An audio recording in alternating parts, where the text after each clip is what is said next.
Love with god channel. Daily gospel. மார்க்கு நற்செய்தியிலிருந்து வாசகம். அதிகாரம் 9, இறைவார்த்தைகள் 30 முதல் 37 வரை. அவர்கள் அங்கிருந்து புறப்பட்டு கலிலேயா வழியாகச் சென்றார்கள். அது யாருக்கும் தெரியக்கூடாது என்று இயேசு விரும்பினார். ஏனெனில் மானிடமகன் மக்களின் கையில் ஒப்புவிக்கப்படவிருக்கிறார், அவர்கள் அவரை கொலை செய்வார்கள். கொல்லப்பட்ட 3 நாள்களுக்கு பின் அவர் உயிர்த்தெழுவார் என்று அவர் தம் சீடருக்கு கற்பித்துக் கொண்டிருந்தார். அவர் சொன்னது அவர்களுக்கு விளங்கவில்லை. அவரிடம் விளக்கம் கேட்கவும் அவர்கள் அஞ்சினார்கள். அவர்கள் கப்பர்நாகுமுக்கு வந்தார்கள்.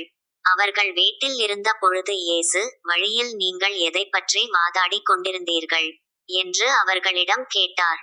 அவர்கள் பேசாதிருந்தார்கள். ஏனெனில் தங்களுள் பெரியவர் யார் என்பதைப் பற்றி வழியில் ஒருவரோடு ஒருவர் வாதாடிக் கொண்டு வந்தார்கள். அப்பொழுது அவர் அமர்ந்து 12 கூப்பிட்டு அவர்களிடம், ஒருவர் முதல்வராக இருக்க விரும்பினால் அவர் அனைவரிலும் கடைசியானவராகவும் அனைவருக்கும் தொண்டராகவும் இருக்கட்டும் என்றார். பிறகு அவர் ஒரு சிறு பிள்ளையை எடுத்து அவர்கள் நடுவே நிறுத்தி அதை அரவணைத்துக் கொண்டு, இத்தகைய சிறுபிள்ளைகளுள் ஒன்றை என் பெயரால் ஏற்றுக்கொள்பவர் எவரும் என்னையே ஏற்றுக்கொள்கிறார். என்னை ஏற்றுக்கொள்பவர் என்னை மட்டும் அல்ல, என்னை அனுப்பினவரையே ஏற்றுக்கொள்கிறார் என்றார். இது ஆண்டவர் வழங்கும் அருள்வாக்கு. இறைவா உமக்கு புகழ்.